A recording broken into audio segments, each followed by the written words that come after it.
When we start to talk about garden design, it's one of the most difficult things to teach inside of bonsai. And the reason for that is garden design is a real product of the nuts and bolts and things we're trying to accomplish with a bonsai garden, but also the solutions that the individual comes up with in their region or area to solve those problems and maximize that potential.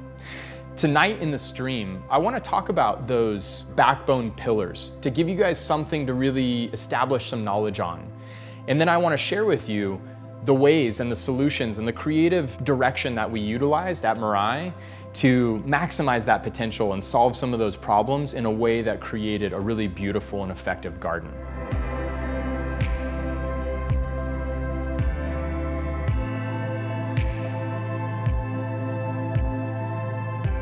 So to start with, let's establish those backbones, those nuts and bolts things that we need to consider when we start building a garden for bonsai. And number one is the land.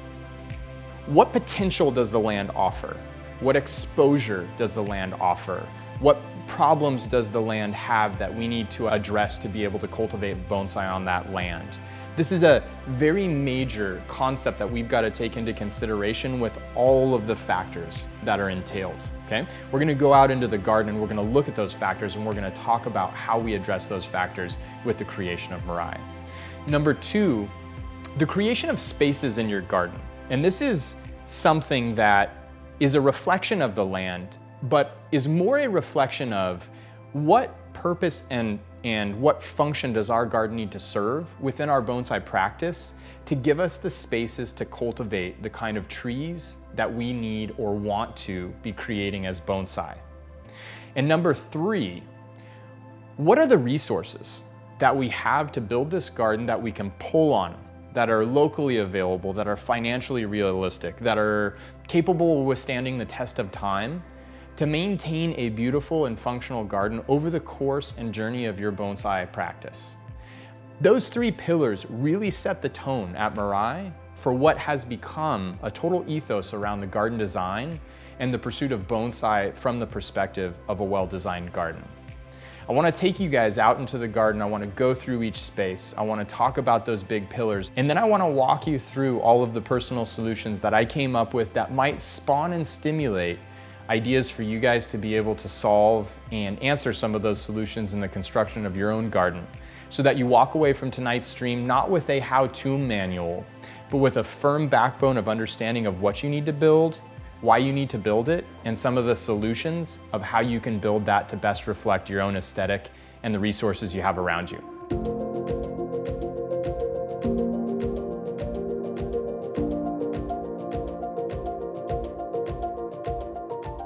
Mirai's built on a really special 5-acre parcel of land just outside of Portland, Oregon. The garden is in the shape of a diamond, and there's a small cabin at the very top of the property that sort of forms the epicenter of the garden where you can look out over the entirety. It's got a perfect southeastern facing slope to maximize our sun exposure and give us the potential to cultivate any species of tree we would want to be growing here for bonsai purposes. Beyond that, it's got this amazing native forest around it that creates all of these different microclimates, from full sun exposure to the highly transpirational rise in humidity that you get around the Doug fir, to the really heavily or even slightly dappled shade underneath the big leaf maples native to the forest of the Pacific Northwest. And to top it off, Mirai has some of the best water in the country. The pH oscillates between 6.2 and 6.5 throughout the season. There's no contaminants in it. And that totality of characteristics really makes Mirai a very, very special, ideal place to be growing bonsai. And inside of that, there's a lot of knowledge for you guys to utilize in terms of the exposure that you have on your properties, the microclimates and the conditions that exist or that you have the ability to create to facilitate those different spaces to maximize bonsai cultivation. And that super pivotal nuance of quality water that's going to consistently be delivering and allowing that tree to thrive and survive in that confined environment. Let's go take a look at these things in detail and really get down to how we can maximize these characteristics in our garden design. When it comes to growing great bonsai, secret is in the sauce, and that sauce is exposure. The more sun you have over the course of the day, the better the bonsai you're going to be able to grow. Now, when you're in the northern hemisphere, that southern exposure is the exposure and orientation that maximizes the quantity of sun that you're gonna get as it moves across the sky east to west.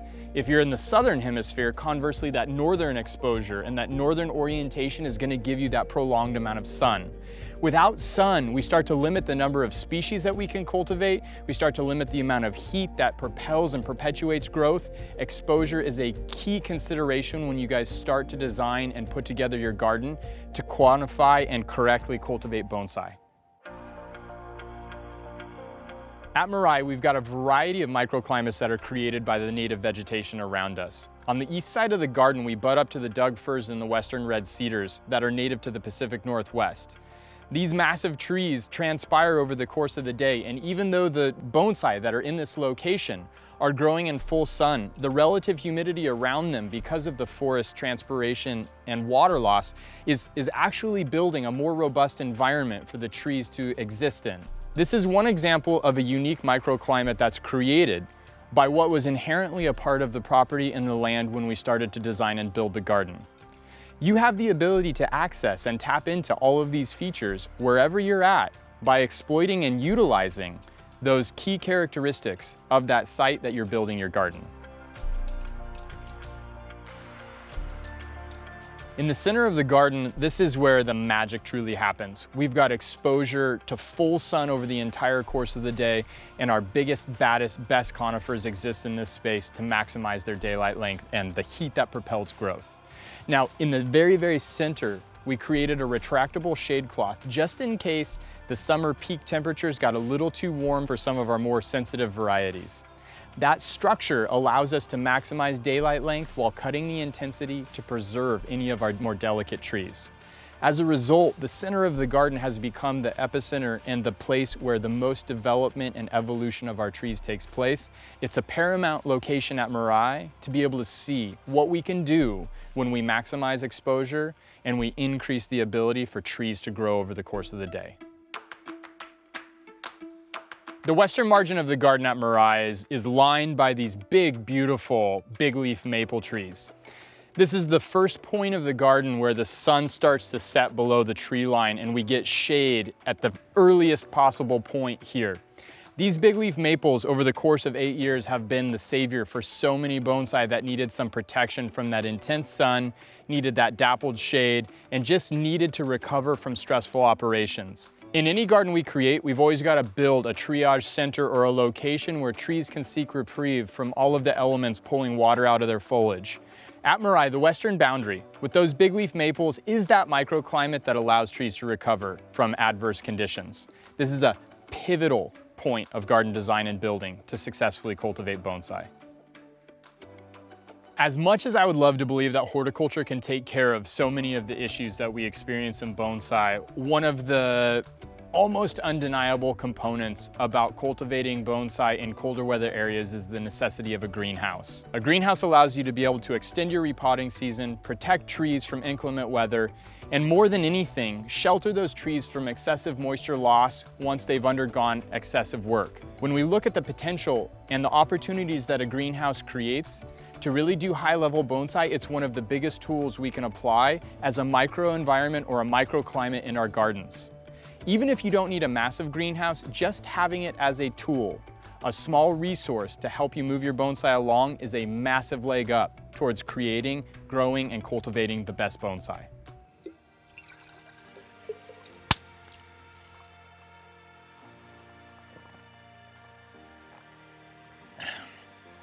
Now, believe it or not, the deal clincher for Mirai was actually the water quality. The day we got the water quality test back, that was the day I signed the papers to close on the property. Anytime we're cultivating plants inside this small containerized environment, the quality of that water is the lifeblood of that tree. We're looking for a neutral pH, we're looking for a low quantity of salts, and we're looking for any kind of freedom from dissolved solutes or heavy contents of metals or gas or anything toxic. The water at Mirai oscillates between that sweet spot of 6.2 to 6.5 pH, no salts in the water, and we have nothing dissolved outside of iron, which actually contributes to the health of the trees. It's an ideal solution for growing and cultivating really healthy bonsai. Now, there are things we can do to tweak the water quality, but always remember that the quality of your water is what's going to be the backbone of healthy bonsai cultivation.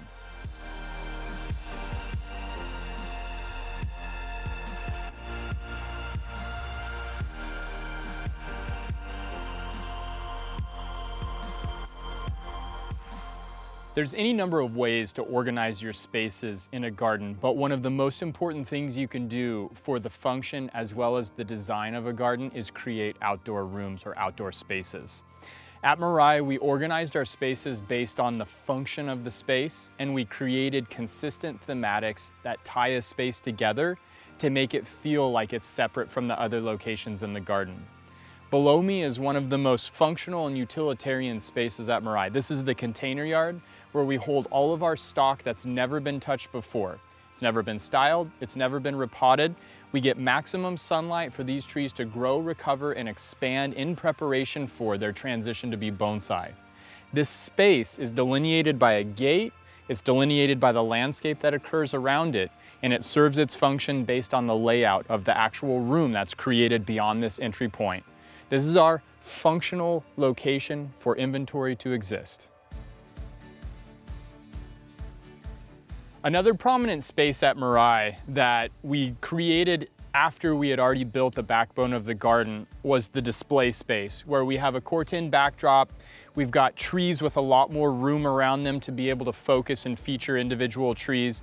And it truly is a point in the garden where we're able to enjoy the trees that we've created and give them their own sort of moment or space to be appreciated. Now, the entryway to these spaces and the width of that entrance is a very big component of telling people when they're walking through your garden or touching on that sort of intuitive subconscious way of engaging with a space, which direction they're supposed to go. Each of our subrooms inside of this layout has a very narrow entrance compared to the major rooms that we're trying to constantly drive people to engage with. And so you notice we have a small neck down space to be entering the display garden.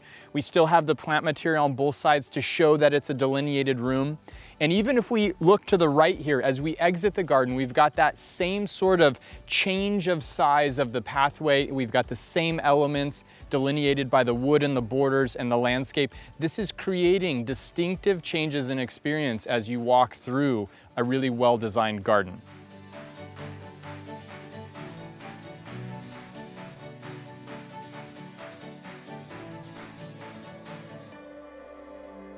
In a lot of ways, the creation of outdoor spaces throughout your garden design is very similar to the way that we style a bonsai tree. Behind me is the entry gate and sort of the widest entrance to the garden. And the widest entrance funnels you into the main pad where the finished trees sit at Mirai. This was always designed to be sort of that entrance that called to you to engage, that told you this is where you're supposed to be. The color of the landscape plants along the edge of this path with the red barberry, the contrast of some of the plant material, the verticality of the landscape, along with that sort of narrowing down underneath that gate that you walk through, all of it is experientially funneling you into the garden, into the main room.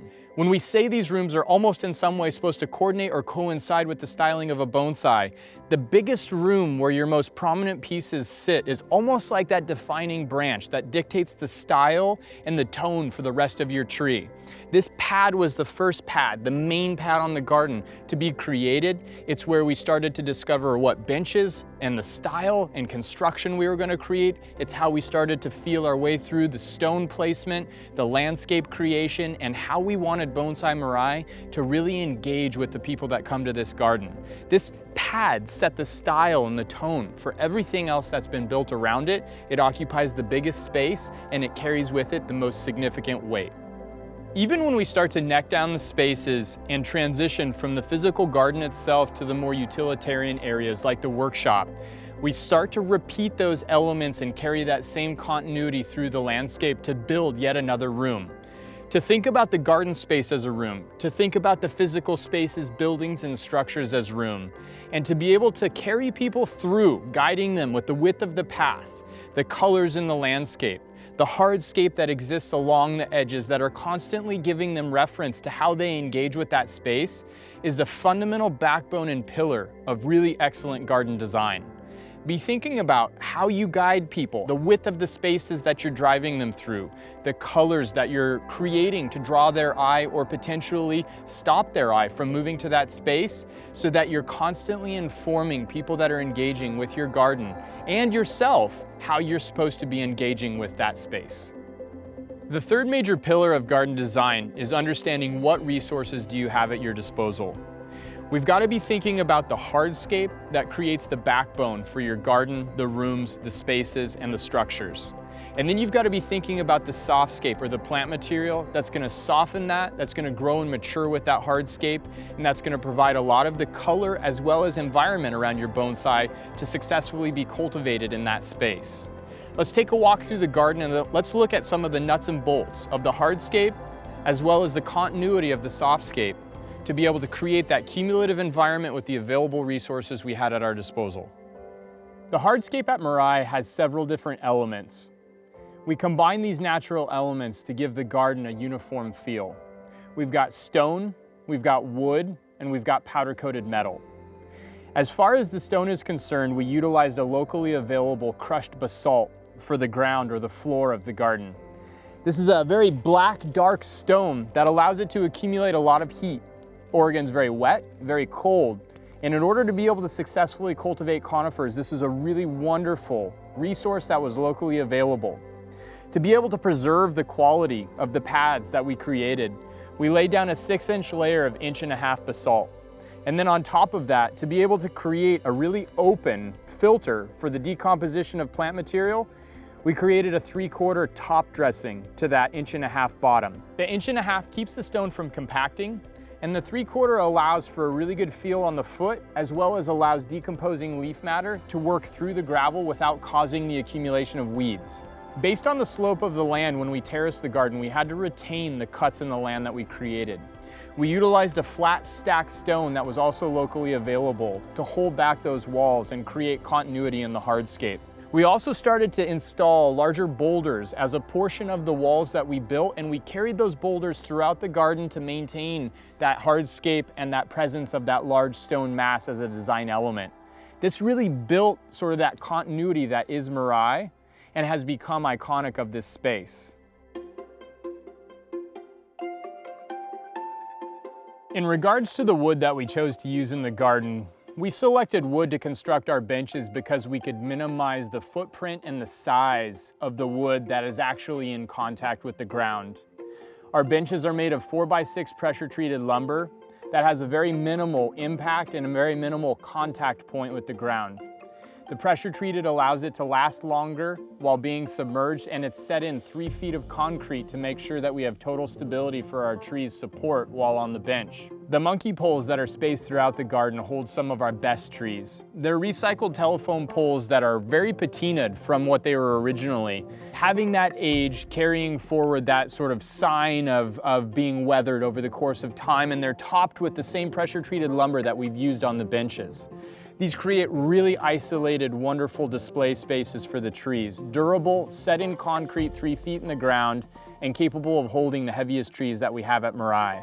By maintaining continuity between the use of the recycled telephone poles and the pressure-treated lumber, we've created a consistent aesthetic at Mirai. That consistent aesthetic really allows the visual focus when you're enjoying a garden or when you design a garden to be placed on the trees.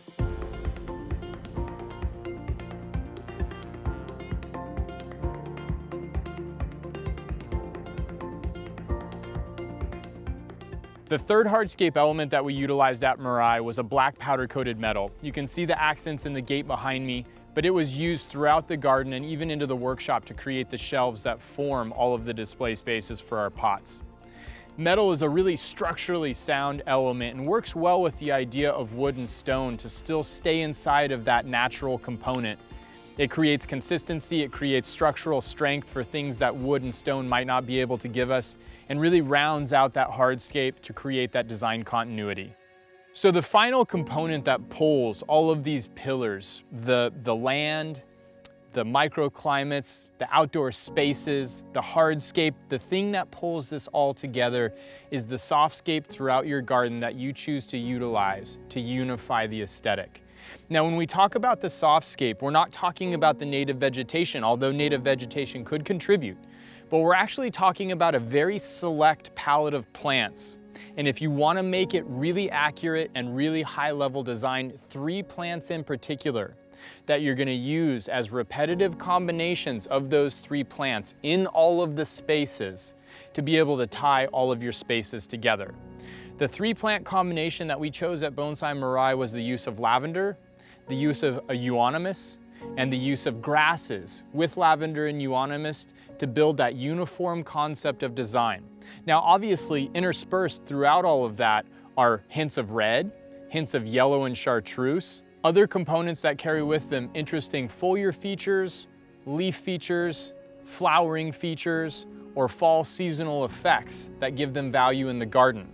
But the one mainstay that unifies all of that and continues to be utilized in conjunction with the hardscape, the layout of the land, the setup of the rooms, to bring continuity to the entire quality of the design of a garden is that simple 3 plant combination as the basic foundation of our plant palette or our softscape design.